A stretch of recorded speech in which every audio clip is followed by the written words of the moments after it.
everybody. Welcome back to Firewalls Don't Stop Dragons. I'm your host, Kerry Perker. And today we have episode 264 for March 21st, 2022. I've got another news show for you today. I've got a lot of really interesting articles to cover. But before we get into that, real quick, there's only 2 weeks left to enter the big 5th anniversary giveaway.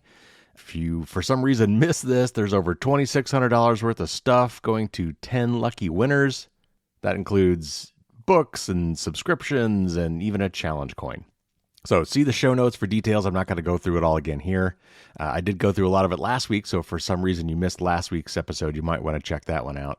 But I'm really trying to use promotions like this to reach more people. So share this with your friends and family. Share it on social media. I would very much appreciate that. Also, I mentioned last week that my interview with David Reese from Malwarebytes on their Lock and Code podcast was coming soon, and it is now out. I think it dropped on Tuesday last week. We had a lot of fun. David's a great guy, and it's a kind of a good companion piece to all the de-Google stuff I've been talking about in my blogs and in these podcasts. So definitely check that one out when you get a chance. And also, I just interviewed David actually for this podcast. Kind of works that way sometimes when you know people in the industry. So we go back and forth. So anyway, that podcast will be coming up soon. I've got so many interviews in the hopper. It's just amazing. I'm interviewing, I think, 3 people over the next 2 weeks, and I've got 2 interviews already done. So I'm good for like 2 or 3 months almost. All right, anyway, today's a news show, and we're going to talk a little bit about how iCloud Private Relay is causing some consternation with some folks in the UK and in the EU, because basically it's making it harder for them to track you. But they do raise some legitimate concerns, so we'll talk a little bit about that. The Federal Trade Commission here in the United States is really upping its game. They have decided not only to fine companies that abuse their position to collect data on you, but actually having companies delete their algorithms and all the data that they gained from using these bad algorithms. That's something interesting that's been kind of popping up over the last few years, and it looks like that's going to be a go-to thing for them. So we'll talk about the implications of that. I ran across an interesting article about fraud using Zelle. That's Zelle. That is, I don't know if that's an international thing or not. It's certainly a big thing here in the U.S. The banking system has developed this tool for helping people send money to other people. But it's also, of course, because it's anything to do with money, it's a source of fraud. And unfortunately, your protections using Zelle are not that great. So we're going to talk about what you can do there, which unfortunately isn't as much as it should be. And then I've got a couple articles here related to the ongoing Russian invasion of Ukraine, and the internet aspects to that are kind of interesting and telling. And we'll talk about how Russia is trying to work around some of the limitations being imposed upon it by issuing their own government-sponsored certificates for your browser. And I'll talk about why that's a dangerous thing. And EFF has an article about why, wartime is not a good time to mess with the internet. And DuckDuckGo has decided to downrank a lot of Russian web posts that are spreading misinformation, and that's ruffled a lot of feathers. And then finally, I've got a couple articles about Google, and then that will lead into part 3 of my de-Googling my life, reducing my Google footprint, tips of the week that I've been talking about. The third part of that series, if you don't include the one about overall strategy. And there's probably one more of those in me. I think 2 more will do it for most people. And I think that will more than cover the things that most people use on Google. But these couple articles, again, bring into stark relief why this is necessary and why you would want to reduce your Google footprint. So, plenty to talk about. Let's get to it.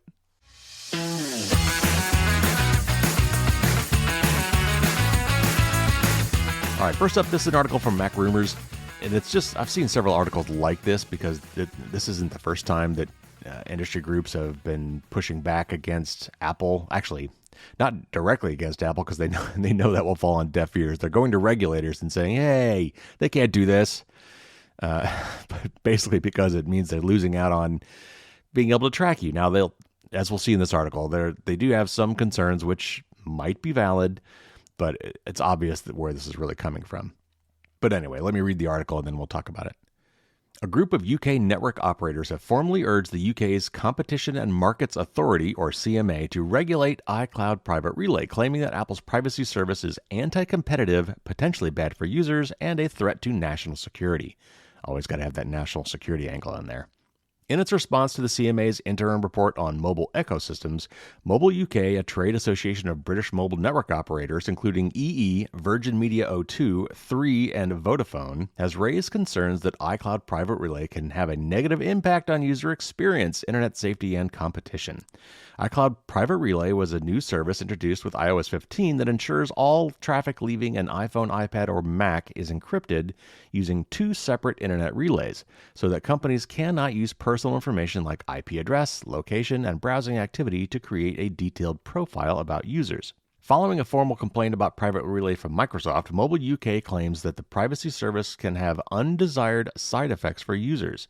And this is a quote from them. They say, quote, "Private Relay affects Apple users in many ways beyond simply what level of privacy a user wants.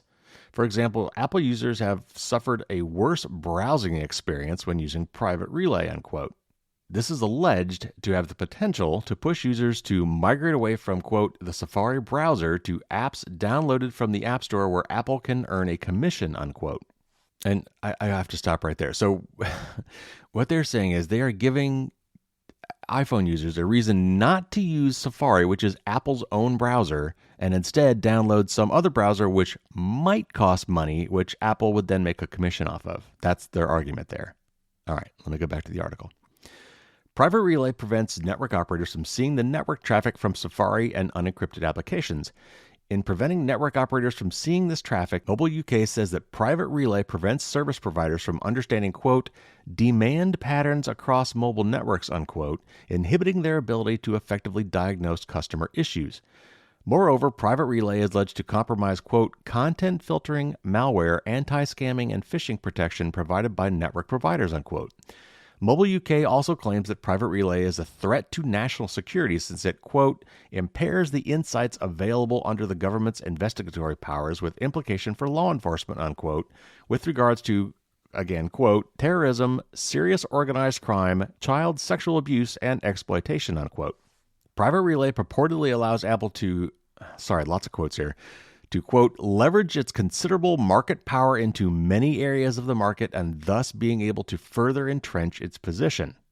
It also says providers will be unable to use the traffic data to develop their own competing mobile browsers in the future, unquote, as well as other services that directly compete with Apple. iCloud Private Relay has come under similar skepticism in the European Union, where major mobile operators sought the banning of Private Relay for infringing upon EU digital sovereignty. Earlier this week, Apple aggressively defended its ecosystem in its detailed response to the CMA. It said that the regulator had set the benefits of Apple's ecosystem aside, quote, "without reasoned basis, either ignoring them entirely or dismissing them on the basis of nothing more than speculation," unquote. Apple alleged that the CMA's interim report was based on, quote, "unsubstantiated allegations and hypothetical concerns raised primarily by self-serving complaints," unquote, from a handful of multi-billion-dollar companies, quote, "all seeking to make deep changes to the iPhone for their own commercial gain without independent verification," unquote. All right, so sorry, lots of quotes. There was, I think, more to it than this, but I think you get the idea here. And so this is a natural outcome of the fact that a lot of these mobile providers, being your internet service provider for the cellular data network, are mining you for data. They want to know all about what you're doing, and they are creating profiles on you, and they're selling that data, or at least selling access to that data for the purposes of monetizing you, advertising and probably other things.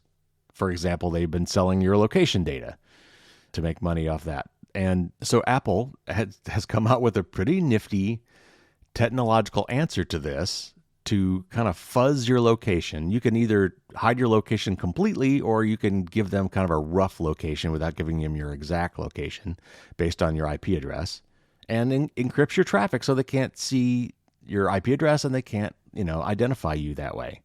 I think it's a fantastic idea.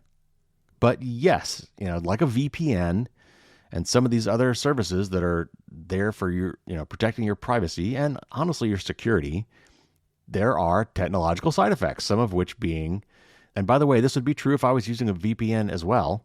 It's the same kind of thing. It would mean that your internet service provider, in this case, the mobile provider, but it could mean your home service provider as well, can't see what you're doing. And if they can't see what you're doing, then they can't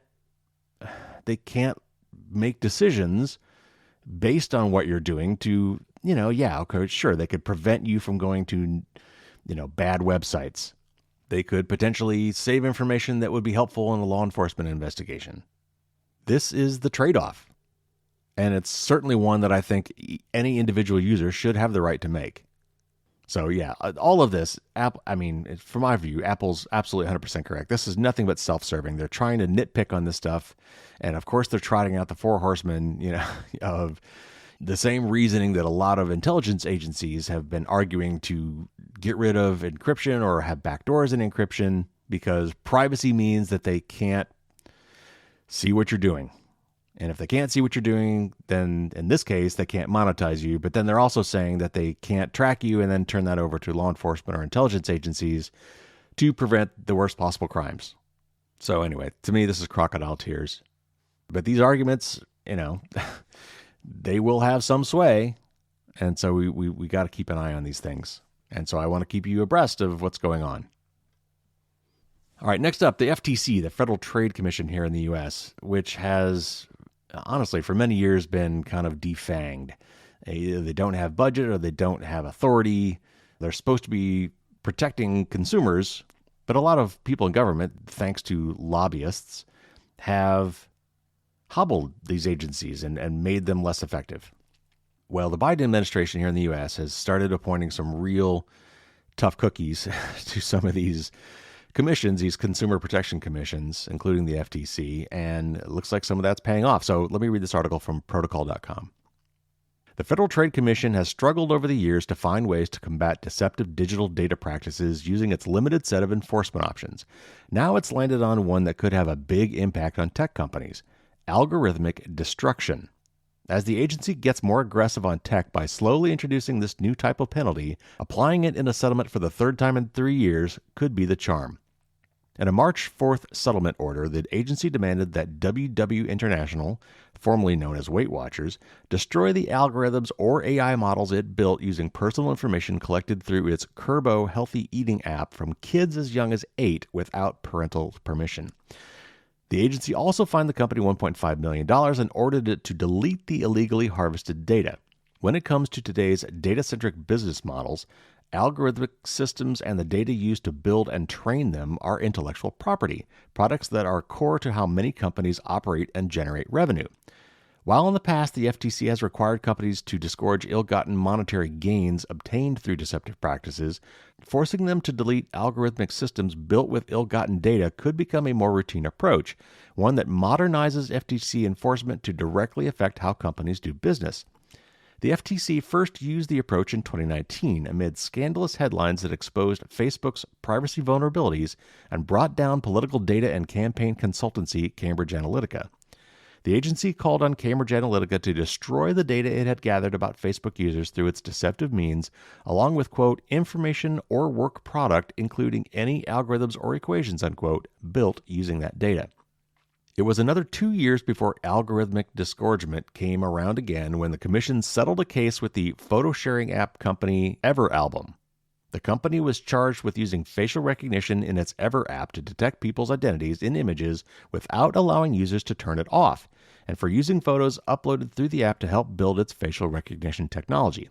In that case, the commission told Everalbum to destroy the photos, videos, and facial and biometric data it gleaned from the app users, and to delete products built using it, including, quote, any models or algorithms developed in whole or in part, unquote, using that data. The winds inside the FTC seem to be shifting. And this is a quote from former FTC Commissioner Rohit Chopra. And he says, quote, commissioners have previously voted to allow data protection law violators to retain algorithms and technologies that derive much of their value from ill-gotten data, unquote. He goes on to say that requiring the company to, quote, forfeit the fruits of its deception was an important course correction, unquote. Now, this is a much longer article. I only read part of it. So if this interests you, look in the show notes for the full article. So this is kind of like the, banning evidence that was fruit of the poisonous tree, which, you see on a lot of crime procedural TV shows like Law and Order.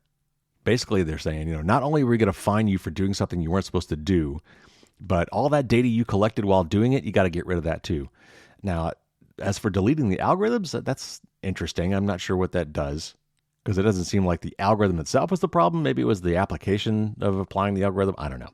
Anyway, it's interesting. And this is a cat and mouse game, but it's really interesting for me to see that the U.S. government is finally, I think, coming into its own. And, a lot of this is political, depends on who you have appointed to these boards. But the current administration has appointed some real go-getters who are out to protect you, the consumer. So anyway, I think this is overall a good thing. And it's nice to see the balance of power maybe shifting here and, maybe putting some fears into these companies to toe the line a little bit better.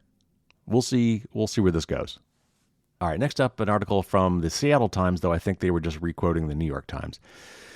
And it's for a payment app called Zelle, which you've probably heard of. I think I've mentioned it myself before. It's one that was actually created by banks, which we'll talk about a little bit in this article, that allows people to send money, to other people. But unfortunately, like anything dealing with money, there's going to be fraud associated with that. And unfortunately, even though this was something created by banks and is used by banks, in the United States, you've got a lot of regulations that allow you some recourse, when something goes wrong with your bank account to recover lost funds. But apparently that's not working so well with Zelle.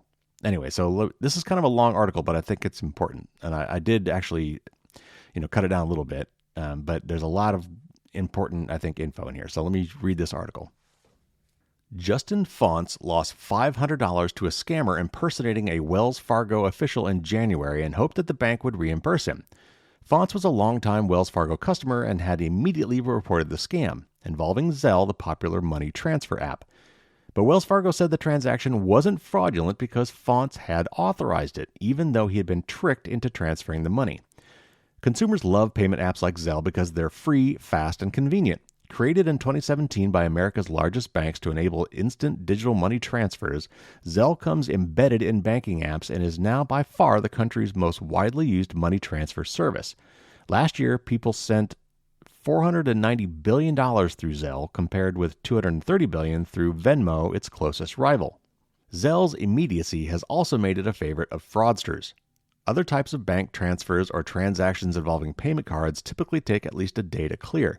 But once crooks scare or trick victims into handing over money via Zelle, they can siphon away thousands of dollars in seconds. There's no way for customers, and in many cases the banks themselves, to retrieve the money.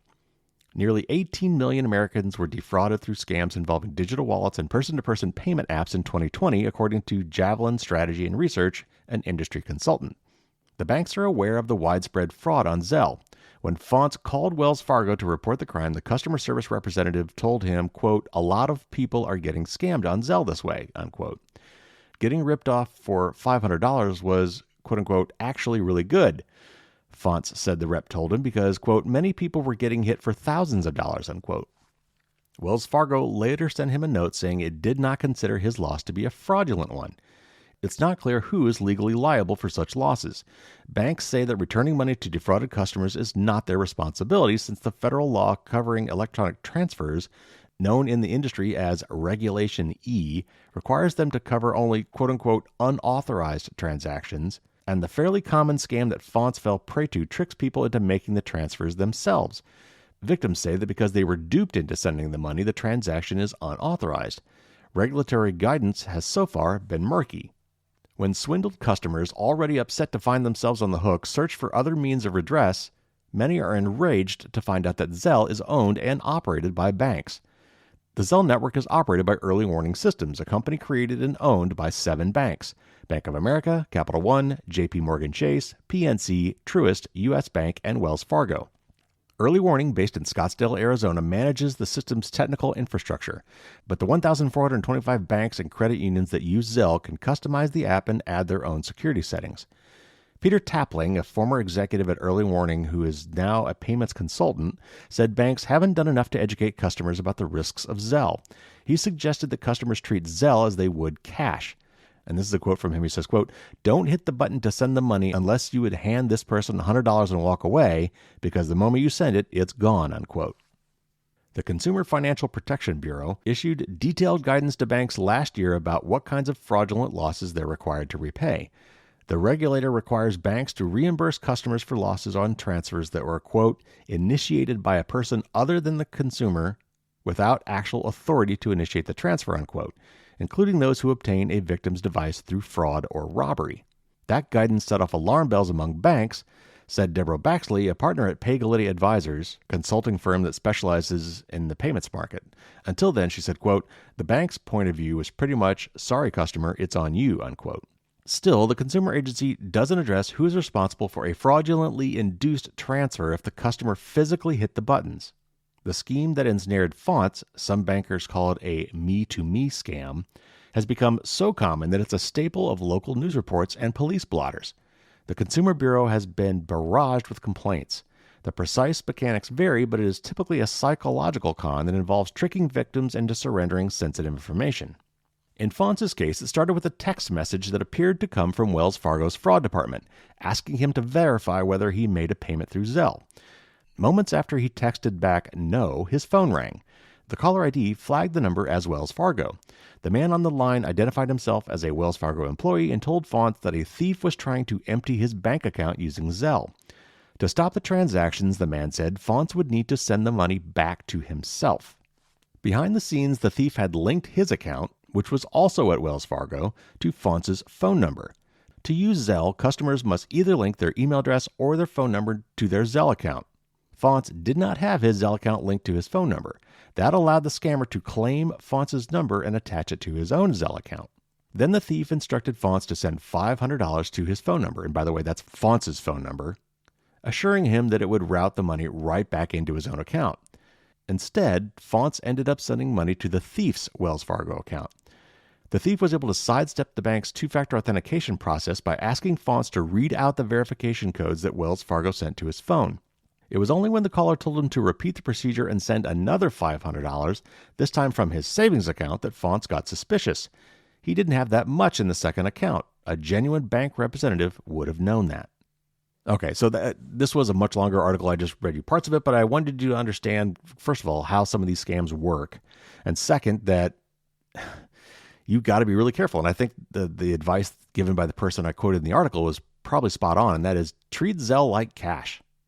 If you Zelle somebody some money and it turns out that person is not who you thought they were, or heck, if it turns out you fat-fingered the email address or the phone number and gave it to the wrong person, if you were the one who hit the button, the chances of you getting that money back are pretty darn slim. Now, this may evolve. It sounds like the CFPB, the Consumer Financial Protection Bureau in the United States, might crack down on this and may come up with some new regulations or new guidance around this. One thing I have heard, and I think it mentioned this article somewhere else that I may have cut out, is when you're hit by this, if your bank balks at refunding the money, talk to somebody in authority and bring up this Regulation E. Apparently, sometimes that will do the trick.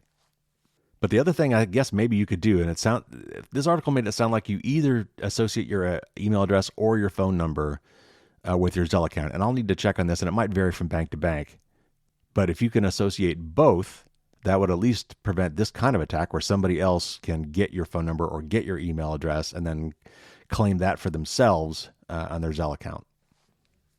All right, moving on. This is the first of a couple articles having to do with the repercussions of the current war going on in Ukraine. And they're both from the EFF. Let me start with this one that's kind of specific, and then I'll move to a second one that's a little more broader and generic. And this one is titled, You Should Not Trust Russia's New Trusted Route CA. It says, last week, Russian citizens began receiving instructions to either download a government-approved web browser or change their basic browser settings according to instructions issued by their government's Ministry of Digital Development and Communications. On one hand, these changes may be necessary for Russians to access government services and websites impacted by international sanctions. Nonetheless, it is a worrying development. The Russian state's stopgap measure to keep its services running also enables spying on Russians now and in the future. The Internet Governance Entities, ICANN, that's ICANN, and RIPE, RIPE, those are acronyms for which I don't have handy, but it doesn't really matter, rejected Ukraine's request to revoke top-level domains, access to domain name system root servers, and its IP addresses. However, international sanctions have heavily impacted Russia's internet infrastructure. In part, this has happened because certificate authorities, or CAs, the trusted notaries that underpin data security on the web, and I'll get back to that in a minute, have begun refusing orders from domains ending in .ru, which is for Russia, and have revoked certificates from Russia-based banks. Because international CAs like DigiCert and Sectigo have largely stopped working with Russian websites, the Russian government has stepped in and suggested that citizens install its Russian Trusted Root CA. While the capabilities of Russia's new root certificate authority are not completely clear, the certificate is valid for 10 years. It has the capability not just to issue certificates for domains, it can also inspect the traffic of the users who communicate with those domains. Although this new state-sponsored root CA was apparently prompted by the international sanctions against Russia, the Russian government has long shown signs of wanting more control over internet infrastructure. Russia passed a quote-unquote sovereign internet censorship law in 2019, and last year the Russian government ran a test to see if it could disconnect from the global internet. The internet isn't just transmission lines and data centers. Internet infrastructure also includes technical services like domain name system resolvers, that's DNS, CAs, internet gateways, and domain registries. It will be difficult for the Russian state to create entirely domestic, state-controlled versions of all of these services, but the incentives to try are growing. Some version of a self-contained national internet, a so-called splinternet, may be described in terms of domestic self-reliance, but it inevitably comes with opportunities for state surveillance. Russia isn't the first country to try this. In 2019, Kazakhstan attempted a dragnet surveillance with its own root certificate. I talked about that back when it happened. The Iranian state has proposed a bill to control quote-unquote international gateways so that the country's outbound traffic would be directed through an ad hoc agency controlled by the armed forces and security agencies. In the EU, there's a proposal to mandate government CAs in browsers with no ability to challenge or guarantee browser security and autonomy in the name of user safety. These are all attempts to create borders within the internet, and they set dangerous templates for other governments to execute.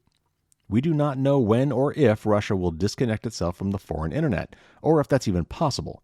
But for the people of Russia, including many who oppose the invasion of Ukraine, digital security has already been put at risk.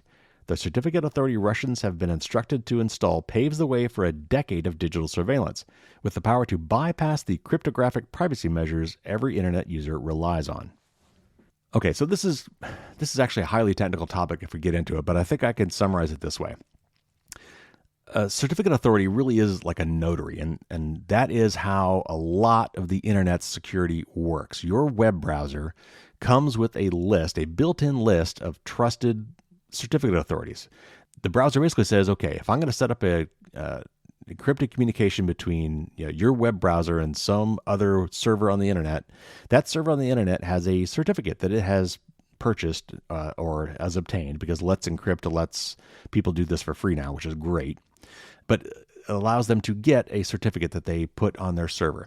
And then through a chain of trusted sources, these certificate authorities, it says, okay, this certificate was issued to me by this authority.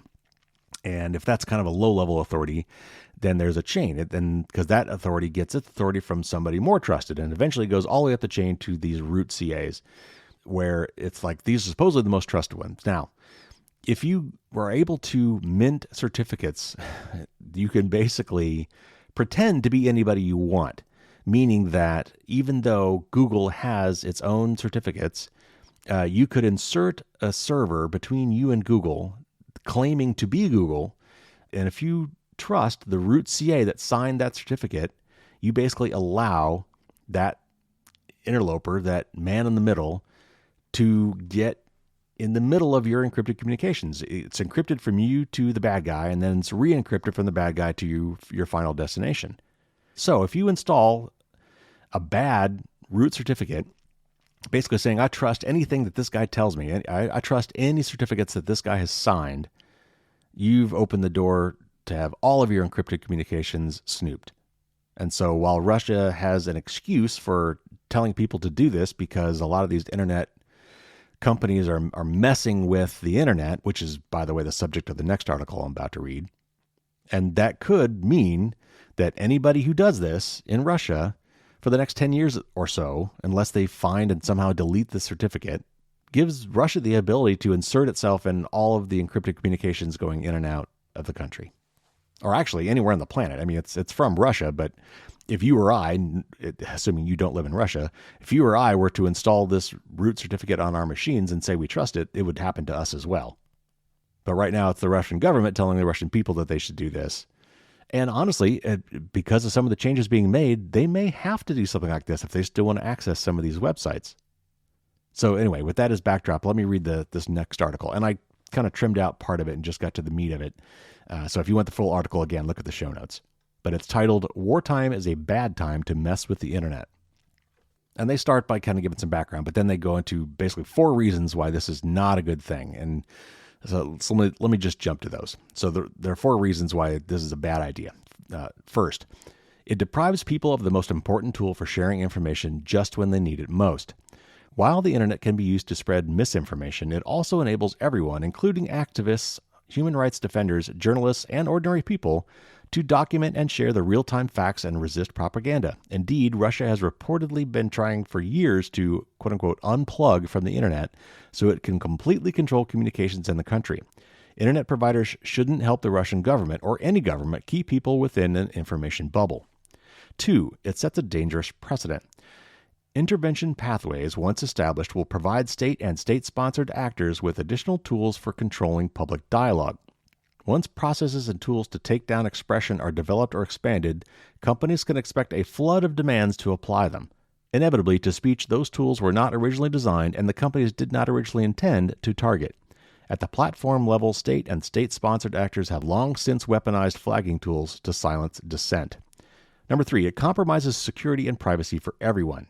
Any attempt to compromise the internet's infrastructure will affect the security of the internet and its users. For example, revocation of IP addresses means that things like the Routing Policy Specific Language, RPSL, used by ISPs to describe their routing policies, and Resource Public Key Infrastructure, RPKI, which is used to improve the security of the internet's BGP routing software, would be severely compromised. And I know that's mumbo jumbo, but don't worry about that too much. This would expose users to man-in-the-middle attacks, compromise daily activities like bank transactions, and undermine privacy because users would have nowhere to hide. And 4th, it undermines trust in the network and the policies upon which it is built. Trust is paramount in the way networks self-organize and interoperate with other networks. It is what ensures a resilient global communications infrastructure that can withstand pandemics and wars. That trust depends, in turn, on imperfect but painstaking multi-stakeholder processes to develop neutral policies, rules, and institutional mechanisms. Bypassing those mechanisms irretrievably undermines the trust upon which the internet is founded. We are relieved to see that ICANN and RIPE have declined to comply with the Ukrainian government's requests, and we hope other infrastructure organizations follow suit. In moments of crisis, we are often tempted to take previously unthinkable steps. We should resist that temptation here and take proposals like these off the table altogether. In dark times, people must be able to reach the light, reassure their loved ones, inform themselves and others, and escape the walls of propaganda and censorship. The internet is a crucial tool for all of that. Don't mess with it. So I completely agree with this. The internet needs to be the internet. The internet needs to always work. It needs to be robust. And we can't go messing with stuff like this, like the basic underpinnings of how it all works, or it will have serious repercussions. And a lot of them will probably be unforeseen until it's too late. As clunky as it is, as complex and arcane as some of these things are, and there's definitely room for some improvement to make it more robust, by the way, it's still pretty darn good, and we shouldn't be taking steps to undermine it. This is kind of like the internet equivalent of putting backdoors in encryption. You could come up with some very specific, very compelling cases where it might look like it would be a good idea, but on the whole, it's really bad. All right, one more story about this that I thought was interesting, and I don't know if you've heard, but DuckDuckGo is something that I've been a proponent of for a long time. And there are other great privacy-preserving search engines like Startpage. But since I've talked about it a lot, and again, this was related to this Russian situation, I wanted to bring it up. And this is from Bleeping Computer.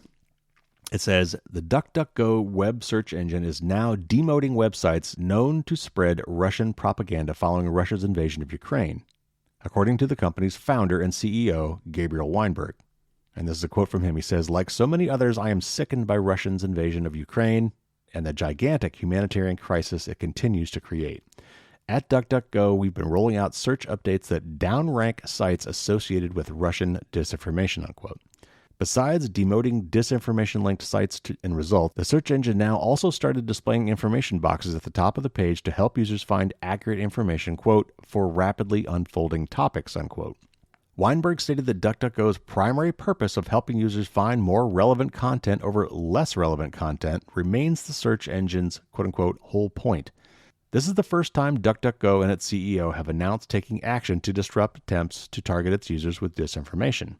And then just for completeness, I want to read this. There was an updated quote from DuckDuckGo, an official statement. They said, "Search engines by definition put relevant higher quality sites over lower ones for every search. This isn't censorship, it's just search rankings. DuckDuckGo is not censoring results. We are simply using the fact that these sites are engaging in active disinformation campaigns as a ranking signal that the content they produce is of lower quality, just like there are signals for spammy sites and other low quality content," unquote. Okay, so DuckDuckGo got a lot of blowback on this on Twitter and other social media, which is just kind of par for the course for social media, let's face it. And I do agree that they are really flirting with a line here. Because while I absolutely understand that a search engine's job is to find the most relevant content, I'm not sure how you could, in an unbiased algorithmic way, determine when content is true disinformation. Nevertheless, I guess if that's possible, then I understand what they're saying. I do believe that a search engine's job is to put the most relevant stuff up top and, move less relevant stuff down in the search results. I get that. But I'm not really sure how one could algorithmically determine disinformation in some way that's not in some way biased. So I will admit, I am very ambivalent about this particular move by DuckDuckGo, but I'm not going to judge it. I'm just going to put it out there for you to think about, because it's certainly something that is something we deal with today. And that we've got to understand that we all live in a filter bubble of one sort or another. Anytime you put algorithms in the way, no matter how well-intentioned those algorithms may be, it means that you are not seeing the unvarnished truth or the unvarnished facts. I'm not sure how you want to put it. And yet, by definition, a search engine's job is to find us the things that are most relevant for us. We want the top results to be the best results. Now, the question is how do you define best? And when the definition of best has potential political tinges to it, that's where things get dicey. So anyway, again, not really trying to judge us one way or the other, but I wanted to put it out there so you're aware of it and just to kind of have the conversation. All right, 2 more articles, and both of these involve Google tracking and therefore lead really nicely into part 3 of my series on de-Googling your life. All right, this one's from Tutanota, and that actually came out last year, but I ran across it again recently, and I thought it was very applicable. And it actually, by the way, had some tips built into it. So you got lots of tips for you this week. And this one was titled, Gmail Tracks Everything You Buy. Here's the article from Tutanota. It says, Google saves your purchasing history for years, pulling the information from email receipts received in Gmail. Google keeps data such as price, delivery address, description, vendor, and more. Deleting this personal information is going to be a very tedious task, particularly if you have a long list of purchases. In this post, we'll quickly explain how you can take back your privacy. Google is tracking everything you ever bought via email receipts. You can check what Google has stored in your purchasing history under Purchases, and there's a link in the article to this. This must be on your account, when logged into your Google account. However, if you want to delete your purchasing history, you also need to delete the emails or the receipts from which Google is scraping the information from. Thus, it becomes impossible to store your email receipts without also enabling Google to scrape this information. This form of tracking and profiling is possible because Gmail does not encrypt your data. Now, I'll have to talk about that in a second. The company can see, filter, and use all the information you store in your Gmail account. Now, okay, stop real quick. They do encrypt your data. It's just that they hold the keys to the encryption. So this is like putting your stuff in one of those storage facilities because your garage isn't big enough. You rent a storage facility somewhere, and a lot of those storage facilities, not only do you have a key to the lock, but they have a key to that lock too. So supposedly nobody can get to it but you and the people who run the service. That's what's going on here. All right, so this article helpfully breaks down what's going on and what to do. So first, how Google tracks what you buy.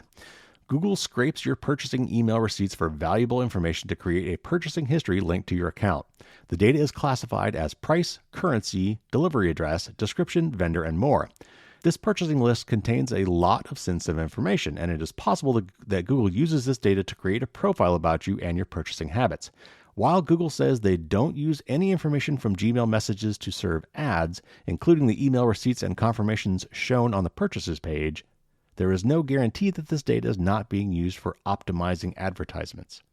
And again, let me stop again. Just think of the parsing that went into that statement. So Google says they don't use your Gmail to serve you ads. Okay, but if they use the information in your Gmail to optimize the algorithms for showing you ads, is that really any different? I mean, it doesn't make me feel any better. All right, anyway, moving on. After all, it is Google's business model to know everything about you so that they can display targeted ads when you are surfing the web. While Google is trying to meet rising privacy concerns, this business model has remained unchanged and contradicts a truly privacy-friendly approach. Again, remember this is Tutanota writing this, right? So they're the obvious privacy alternative to Gmail here. This purchasing history is yet another feature by Google that seems not to be made for the users. No one really knows that such a purchasing history even exists in their accounts, but for someone else. So the next thing is how to delete your purchasing history. It says, what is worse, if you want to delete your purchase history, it becomes a very tedious task. Here is a step-by-step guide on how you can delete your purchasing history in Gmail. And I don't expect you to remember this. Again, go to the show notes and find this article if you want to look this up. From the Google Purchases page, select a purchase you want to delete. At the bottom of the payment detail page, select Remove Purchase. To remove the purchase in the history, you need to delete the email receipt. Select View Email to open the matching email for this purchasing item. The email opens in your Gmail account. Select the trash icon to delete it. Repeat steps 1 to 4 for each purchasing item in your history. The next time Google performs a scan of your inbox for purchases, every deleted purchase will be removed from your purchases history. And then the last step is prevent Google from using your purchasing history.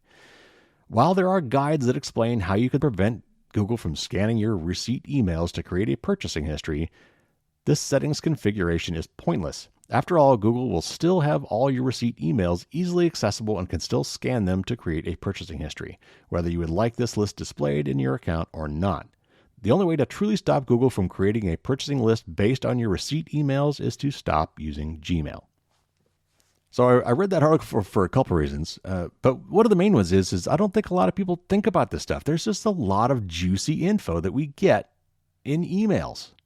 And so, yeah, you registered with some site and you gave them your email address and they helpfully send you a confirmation, of your purchase with maybe a link to tracking that thing when it's going to show up and all that stuff. Well, think of how that information could be used to build a profile on you. And remember that Google is an advertising company. 90% of their revenue or so comes from advertising. All right, one more, and this is from the Irish Times, and then we'll get to my tip of the week. It says, Google is to make changes to its dialer and messages apps on Android phones after privacy concerns were raised about the implications of data collected. A study led by Professor Doug Leith at the Connect SFI Research Center for Future Networks at the Trinity College Dublin details the extensive data collected via the use of these apps. The apps, used to make and receive calls and to send and receive SMS and other messages, are pre-installed on many Android phones. According to Google, more than 1 billion phones have both.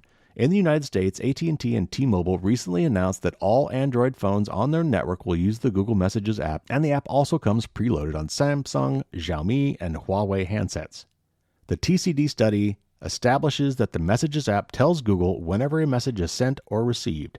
The information sent includes the time and an ID code created from the message text that uniquely identifies the message. This allows Google to discover whether two handsets are communicating and at what times. The Google Messages app transmits the sender's phone number to Google, so by communicating data from communicating handsets, the phone numbers of both are revealed. The Dialer app tells Google whenever a phone call is made or received. The information sent includes the time and the call duration. This allows Google to discover whether two handsets are calling one another and at what times and for how long. Each app also tells Google about user interactions with it, such as whenever the user views an app screen, an SMS conversation, or searches their contacts. This allows a detailed picture of app usage over time to be reconstructed by Google. The data sent to Google is tagged with the handset Android ID. This is linked to the handset's Google user account and often to personal details such as email, phone number, or credit card details of the person involved in a phone call or SMS message. There is no opt-out for this data collection. Previous studies by the group have noted the large volume of data sent by Google Play services to Google servers, up to 20 times the amount of data that iPhones send to Apple, and the quote-unquote opaque nature of this data collection. Google told the Trinity research team that, in light of the report's findings, it plans to make changes to its messages and dialer apps. Of course, it remains to be seen what changes those might be, and I'm just going to go out on a limb here and say they are probably still not in your favor.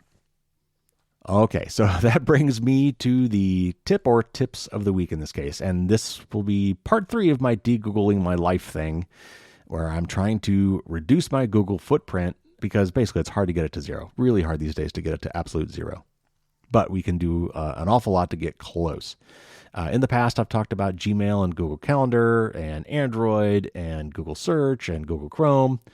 I've got blog articles on those as well, so if you missed those podcasts or if you just want to see it in text form, you can go to firewallsdon'tstopdragons.com and search for de-Google and you'll find all these articles. And so today I want to cover a few more. First up, let's talk about Google Meet or Google Chat or Google Hangouts or Google Talk. Google has changed this so many times over the years, changed the name and kind of reorganized which apps do what, but it all comes down basically to messaging. And in some cases, audio and video chat, which is separate from a standard phone call. This is like FaceTime on an iPhone. It can be audio only, it could be audio and video, it could be one-to-one, it could be one-to-many. It's communications between one or more people with text, voice, or video. Thankfully, this is really a no-brainer, and that is just use Signal.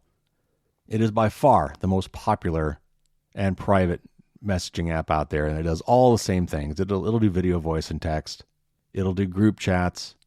It's even got a lot of the modern things that we come to enjoy with these things like emojis and animated GIFs. But it is all end-to-end encrypted constantly and by default, which is the way it should be. Now, there are, thankfully, actually, many other options here to choose from. If for some reason you don't like Signal, you can look at others. And in the article, I've got links to some of those you could look at.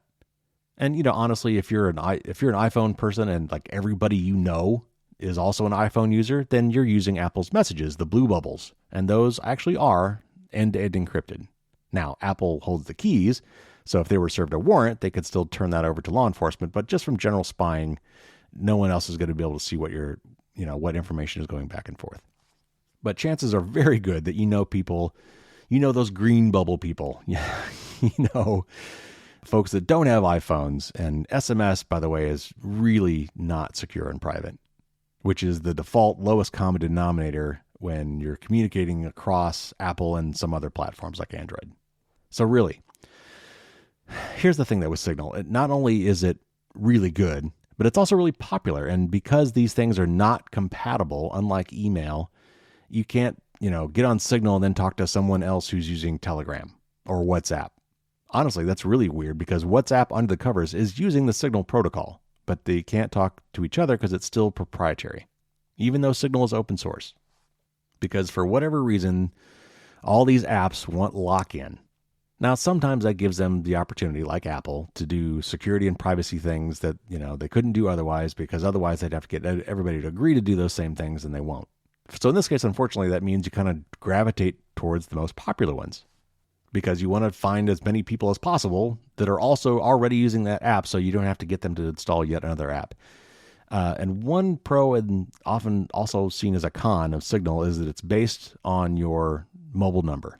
So when you install Signal, if you give Signal access to your contact list, which I see no reason not to, it's all private, Signal has no reason to monetize your data. They are completely altruistic and supported by donations and a foundation. because you put in your phone number and everyone else had to put in their phone number too, you will immediately find all your friends and family that are already on Signal as well. Now, the downside, of course, is that, a lot of people who are real purists on anonymity don't want to give up their phone number for a service like this. But Signal, I think, is trying to come up with an alternate way to do this. But I personally am fine using my mobile number here. All right, next up, Google Authenticator.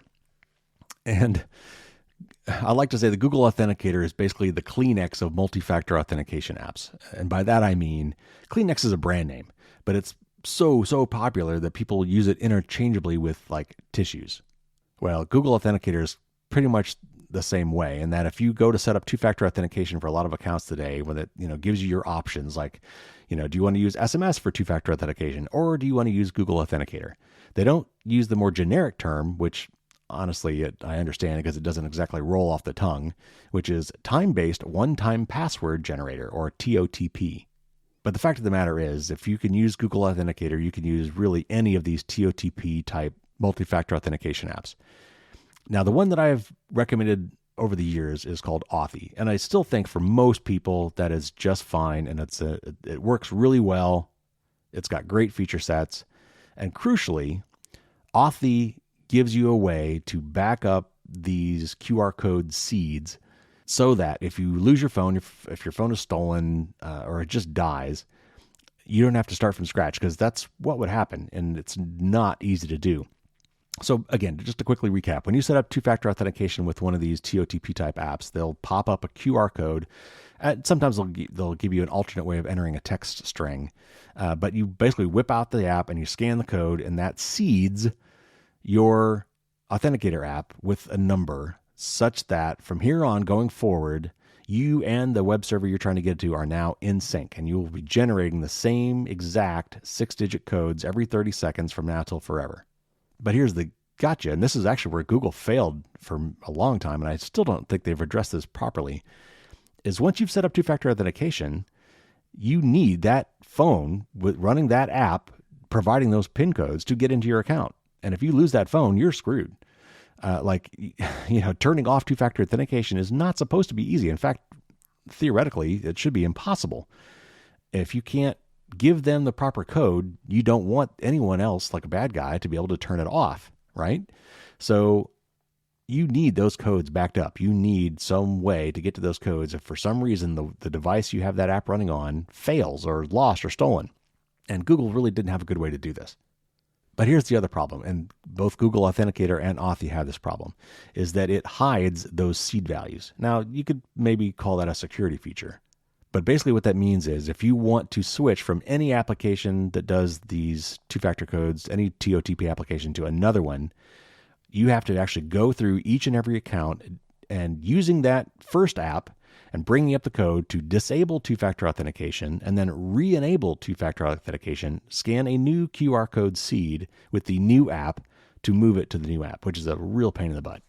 And unfortunately, that is something that Authy doesn't allow you to do either. You can't expose those seed values easily so that you could transfer them to another app. So if you're looking for that, if you want to go the FOSS route, the free and open source software route, that doesn't have kind of this lock-in feature, there are others to choose from. There's one called Free OTP that you might check out.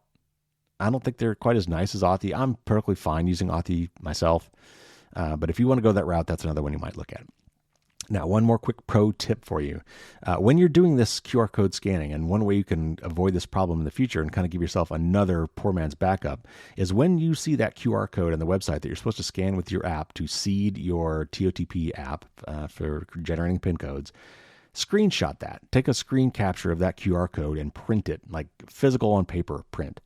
Write on there what's for. If you can't tell from the printout, what website that's from, write on it what it's for, and then stash that away somewhere. You can then use that to set up another TOTP-based app in the future. Also, if you and your spouse share an account somewhere, which I don't recommend you normally do, but let's face it, it happens.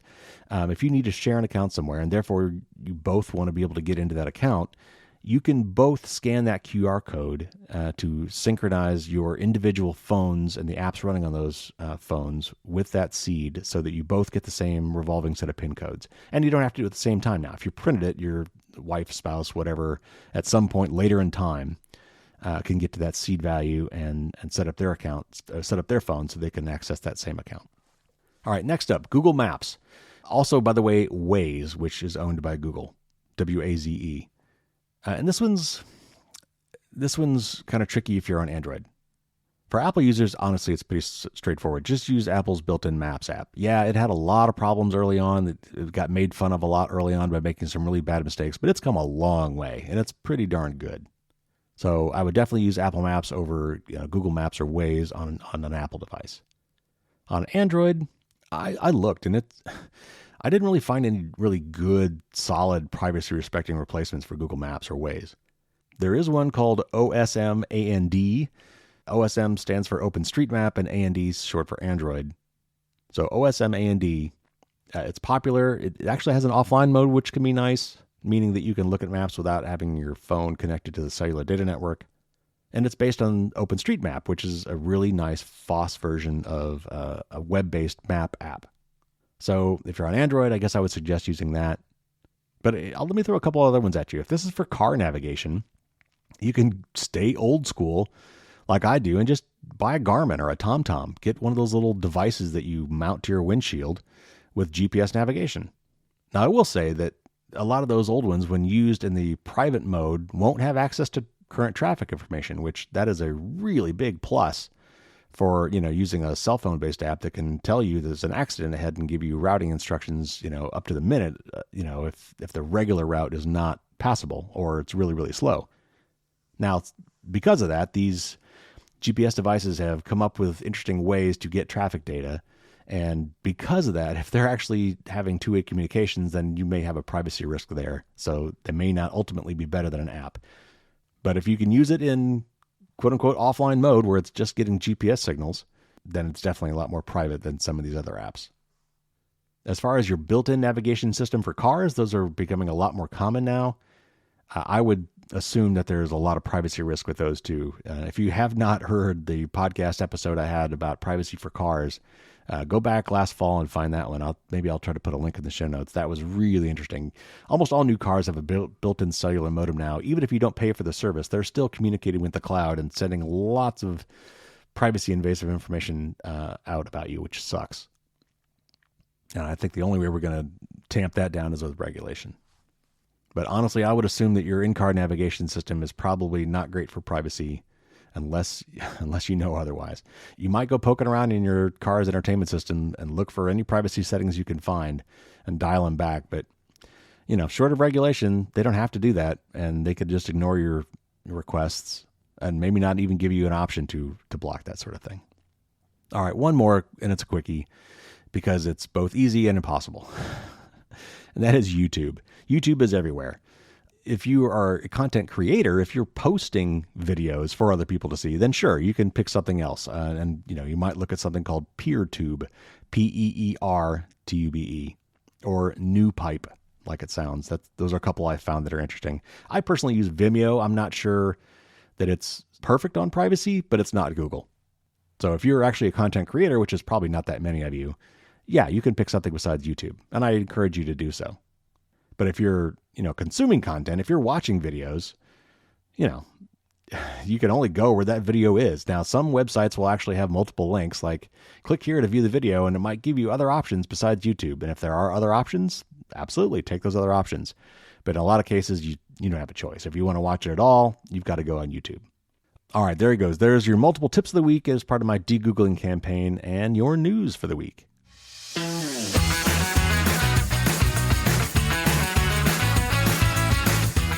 All right, everybody. Thanks again for tuning in. Hope you enjoyed that today.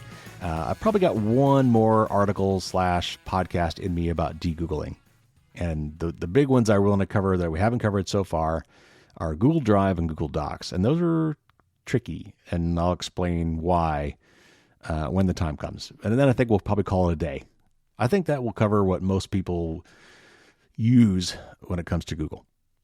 Remember, if you haven't already done so, to enter the big 5th anniversary giveaway. Again, like $2,600 worth of stuff going to 10 different people. This will end on April 1st. There's lots of ways you can enter, and by entering more than once, you increase your odds of winning. So go to my website, firewallsdon'tstopdragons.com. You'll see an article there about the 5th anniversary. Of course, there's a link in the show notes as well.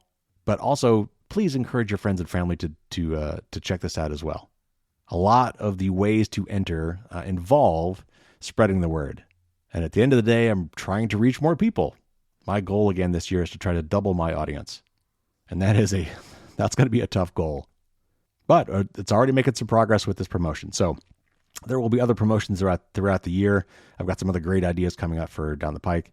But this is a good one. And definitely check that out and share it with others. All right, next week should be my interview with Henry from Techlore. He's a great guy. I'm actually in the process of taking their really cool online class called Go Incognito. There is a lot of great content in there. It actually mirrors a lot of stuff I've said in my book and on this podcast. So I will finish watching that next week so I can give a nice full review of that after talking to Henry. And by the way, I'm giving away tickets to take this Go Incognito course for free in my 5th anniversary promotion. I've got a lot of other great interviews coming on the pike, so if you haven't subscribed to the podcast already, go ahead and do that now so you don't forget and you don't miss any of the great content coming. All right, everybody, that's going to do it for this week. Take care, everybody. Stay safe out there, and until next week, as always, don't get caught with your drawbridge down.